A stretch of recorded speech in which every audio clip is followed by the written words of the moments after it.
Andrew Demeter here in downtown Cleveland with author, mother of four, and world-renowned speaker Robyn O'Brien. Thank you so much for taking the time today. Oh, thank you for having me, Andrew. So Robyn, you travel quite frequently around the country and probably the world. So how do you manage to maintain such a healthy and balanced diet while still presumably eating out a lot and being faced with these other obstacles? How do you manage that? I've gotten pretty good about packing. I take a lot of red eyes. I drink a lot of water. Traveling can be pretty hard on the system. And then, I don't make the perfect the enemy of the good. We live in a real world. I have four small kids, and I do the best that I can with what I have wherever I am. I think the most important thing is communicating this message and not alienating people, not being too preachy about it. So, I've gotten pretty savvy about packing dried fruits or sunflower seeds or almonds or something that I can snack on as I have these kind of marathon days. But there's a lot that we can do. And here in Cleveland, it's been incredible to see the food awakening that's happening. And it's happening around the country and around the world. Absolutely. And during your speech that you gave earlier, Robyn, you mentioned something that I had not known previously, and that is that when you were on the Today Show, if I'm not mistaken, they told you pretty much that you couldn't use certain words that went against what sponsors they have and all their corporate advertisers. So if you're comfortable, go a little bit into that, please, and enlighten viewers on your personal experience with that.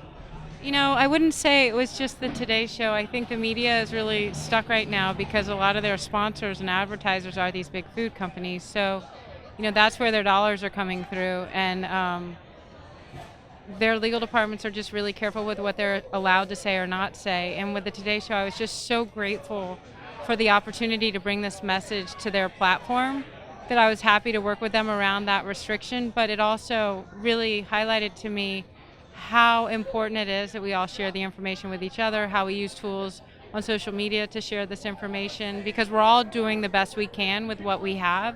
Everybody has constraints. I have four little kids. Different media platforms have different sponsors, others don't.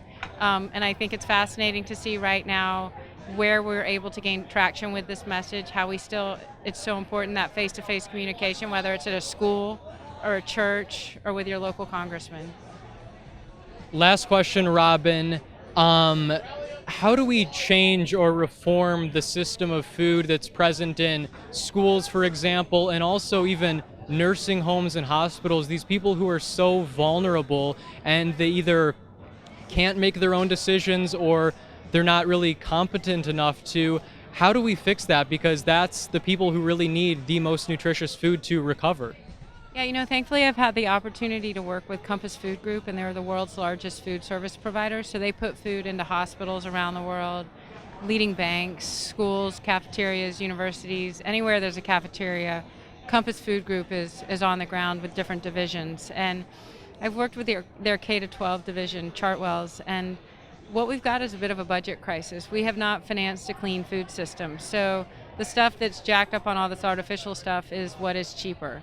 And with these guys that are just facing a budget that is almost impossible when it comes to feeding a kid or getting healthy meals into a hospital, we need to finance a smarter food system. So it's easy to shoot the messenger, and in this case that might be the cafeteria in the hospital or cafeteria in the food.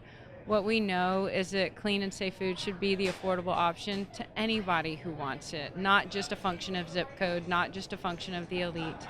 And so until we can finance that smarter food system, I will continue to work on this, and I think it's the work of a lifetime. I do not think that there is anything more important for the health of our country than a healthy food supply, and to make that affordable and accessible to any American or anyone in the world who wants it, to me that's a fundamental human right that all deserve.